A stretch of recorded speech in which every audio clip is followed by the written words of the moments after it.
नमस्कार स्टूडेंट्स, मैं तौफीक खान आपका अपनी इस केमिस्ट्री की क्लास में बच्चों बहुत बहुत स्वागत करता हूं।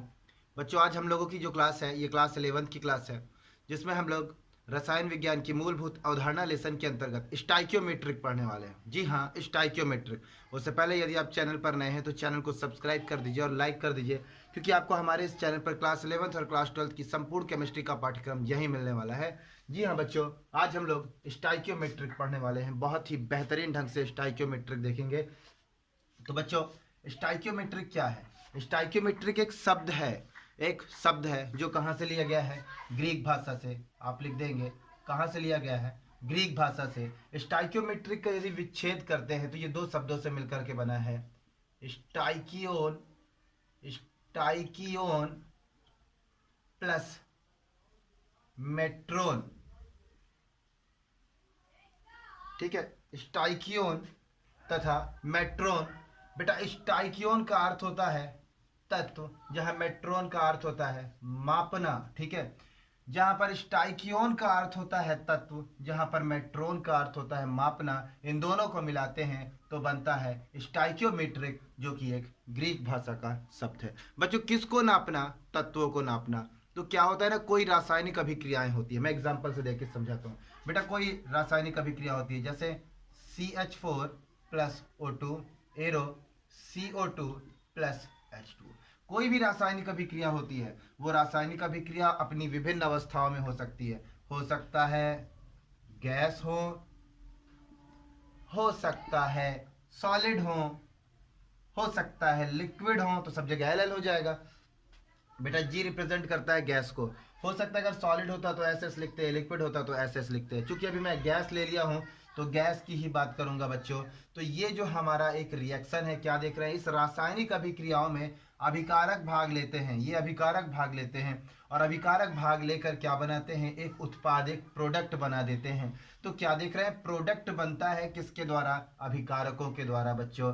तो क्या है, इन्हीं अभिकारकों की, इन्हीं तत्वों की संख्या क्या है, इन प्रोडक्टों की संख्या क्या है, इन्हीं की संख्या मापना स्टाइक्योमेट्रिक कहलाती है बच्चों, अगर मैं आपसे बोलूं कि ठीक है, किसी भी रासायनिक अभिक्रिया में कितने तत्व भाग ले रहे हैं, उनकी संख्या, तथा किसी रासायनिक अभिक्रिया में कितने तत्व या कितने उत्पाद या कितने यौगिक या कितने अणुएं बन रही हैं, उनकी संख्या को स्टाइक्योमेट्रिक परिकलन कहते हैं। स्टाइक्योमेट्रिक परिकलन क्या है बच्चों? कोई भी रासायनिक अभिक्रियाएं होंगी, उस रासायनिक अभिक्रियाओं में जितने भी अभिकारक भाग लेते हैं उनकी संख्या तथा जितने उत्पाद बनते हैं उनकी संख्या को ही स्टाइक्योमेट्रिक परिकलन कहते हैं। उनकी संख्या ज्ञात कर लेना, वही स्टाइक्योमेट्रिक परिकलन है बेटा। ये रिएक्शन देख रहे हैं आप, ये रिएक्शन कैसी है? अभी असंतुलित है। इसको संतुलित करने चलते हैं बेटा, तो इसके आगे 2 लगाते हैं और इसके आगे भी 2 लगाते हैं बच्चों। तो रिएक्शन हमारी देखिए संतुलित हो गई।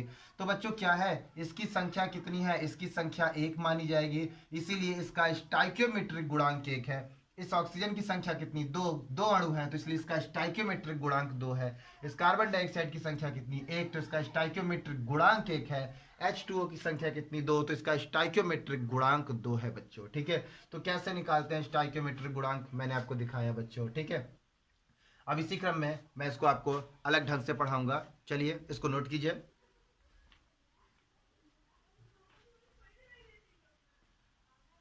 तो बच्चों, इसी के क्रम पे आगे हम लोग देखेंगे। ठीक है, तो आगे इसी क्रम पर आगे हम जब चलेंगे तो मैं आपको इसकी कुछ स्टेप सिखाऊंगा। कुछ स्टेप में, कुछ पदों में आपको स्टाइक्योमेट्रिक परिकलन सिखाऊंगा। माना हमारे पास कोई रिएक्शन है CH4 बच्चों, ये ऑक्सीजन के साथ क्रिया करके बना लेती है CO2 प्लस 2H2, ये बनाती है बच्चों। ठीक है, तो क्या देखना है आपको इसमें आपको देखना है CH4। ठीक है, अब इसको हम इस रिएक्शन को निम्नलिखित पदों में समझेंगे। तो देखिए, पहला पद क्या है बेटा? हम लिखेंगे ऐसे लिखते हैं, 1 मोल CH4 यानी मेथेन के 2 मोल ऑक्सीजन के साथ क्रिया करके 1 मोल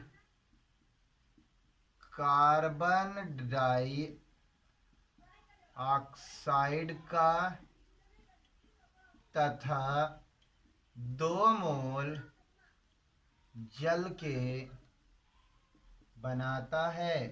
देखिए बच्चों, कह रहा है 1 मोल, इसकी मोल 1 माने जाएंगे, इसके 2 माने जाएंगे, इसका 1, इसके आगे 2, जो गुणांक है ना स्टाइक्योमेट्रिक गुणांक, वही मोल बना रहा है। तो 1 मोल मेथेन को जब हम 2 मोल ऑक्सीजन के साथ क्रिया कराते हैं तो 1 मोल कार्बन डाइऑक्साइड तथा 2 मोल हमको जल मिलता है बेटा। ये सारी की सारी किस स्टेट पे है? गैस स्टेट पर है बेटा। चलिए इसके बेस में मैं गैस लिख देता हूँ। तो देखिए गैस के लिए क्या है, आपने मोल कॉन्सेप्ट में पढ़ा था। गैस के लिए जो मोल लगता है N is equal to, gas के लिए कौन सा फार्मूला लगता है? N is equal to V बटा 22.4 लीटर। बच्चों यदि अगर N बराबर यानी मोलों की संख्या 1 है तो हम 1 N की जगह लिखेंगे V बटा 22.4 लीटर। पक्षांतर करेंगे V बराबर 22.4। तो बेटा 1 मोल जो गैस होती है, 1 मोल गैस का जो आयतन होता है वो कितना होता है? 22.4 लीटर। 1 मोल गैस का आयतन कितना होता है? 22.4 लीटर। तो बात समझ गए होंगे, 1 मोल गैस का आयतन कितना? 22.4 लीटर। तो मैं आपको दूसरा पद बताने वाला हूं, वो देखिए दूसरा पद क्या है कि कितने मोल? 1 मोल। 1 मोल कितने के बराबर है? 22.4 लीटर, है ना। तो 22.4 लीटर CH4 को, CH4 को ये कितना? 2 मोल है। तो ठीक है 2 मोल है, तो आप क्या करेंगे?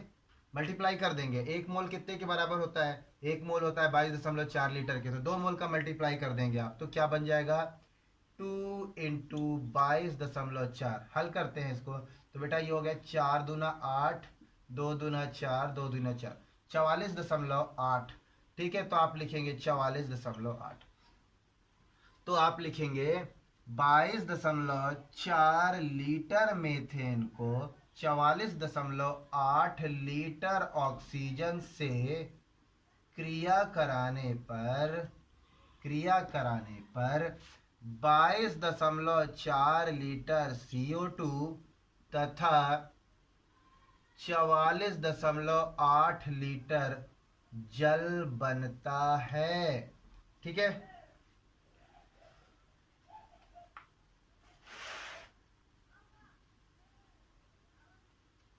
चलिए आगे देखते हैं बच्चों।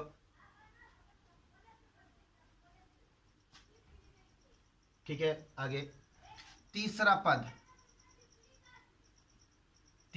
पद अब हम लोग सीखते हैं बच्चों। ठीक है, अभी मोल के हिसाब से लिए हैं, अब अणुओं के हिसाब से लेते हैं। एक अणु CH4 का 2 अणु ऑक्सीजन के साथ क्रिया करके, बच्चों क्रिया करके एक अणु CO2 के तथा 2 अणु जल के बनाता है। ठीक है, ये है चौथा पद बेटा।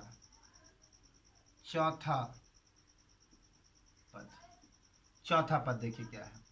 अब अणु है, अणु का भार होता है, इसका भार कितना होता है? 12, इसका होता है 4, तो 12 4 16, तो आप लिखेंगे 16 ग्राम मेथेन। 16 ग्राम मेथेन को, इसका कितना है? 16 दूना 32, 32 दूना 64। ठीक है, 64 ग्राम ऑक्सीजन से क्रिया कराने पर 44 ग्राम CO2 तथा 36 ग्राम जल बनता है। तो बच्चों यही था स्टाइकियोमेट्रिक गुणांक। आपको बहुत बेहतरीन समझ में आया होगा। इसका स्क्रीनशॉट लें, इसके बाद इसके कुछ न्यूमेरिकल देखते हैं।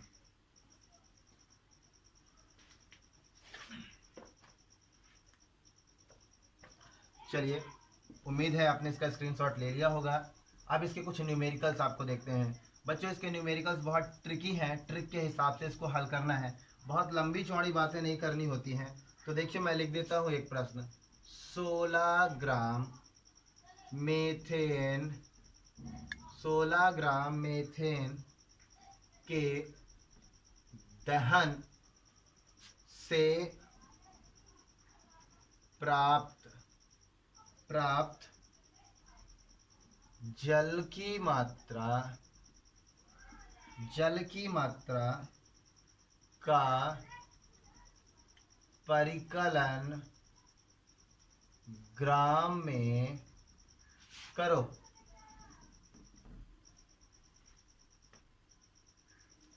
तो ठीक है बच्चों, देखिए क्या कह रहा है आपसे कि 16 ग्राम मेथेन है, यानी कि पहले मेथेन ले लो CH4।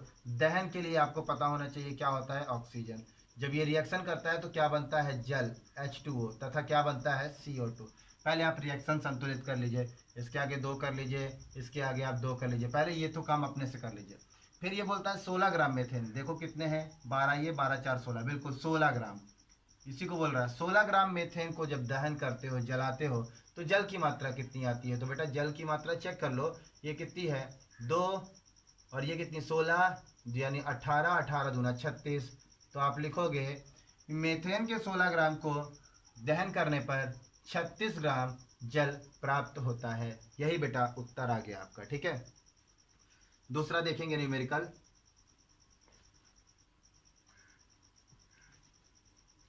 चलिए दूसरा न्यूमेरिकल देखते हैं।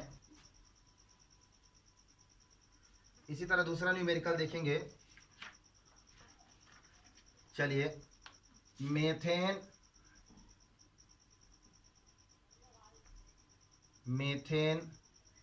के कितने मोल के दहन से 22 ग्राम CO2 प्राप्त होगा। ठीक है बच्चों,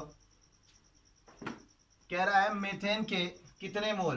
बेटा मेथेन के कितने मोल ले लें या कितना मेथेन जला दें जिससे हमको क्या मिल जाए, 22 ग्राम CO2। तो पहले रिएक्शन ले लीजिए, CH4 प्लस O2, इसका दहन करते हैं तो बनता है 2H2O प्लस CO2। बेटा कार्बन डाइऑक्साइड के कितने, 22 ग्राम। तो पहले आप समझो ना, इसका कितना वास्तविक में निकालोगे तो 44 ग्राम, 12 ये 16 दूना 32, 44 ग्राम। इसको निकाल लो, ये 18, 18 दूना 36 ग्राम, सब पहले निकाल लो। ये कितना 16, 16 दूना 32, 32 दूना 64, 64 ग्राम। ये कितना 12, 12 4 16, 16 ग्राम। तो कह रहा है कि मीथेन का कितना दहन कर दें बच्चों कि 22 ग्राम मिले।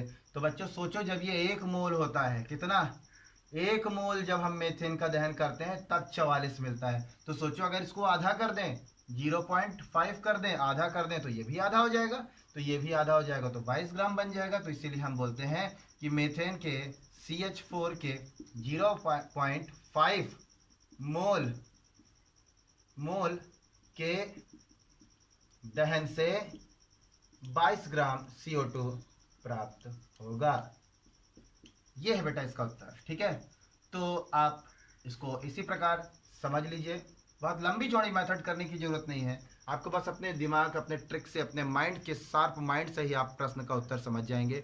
उम्मीद है आपको समझ में आया होगा। धन्यवाद।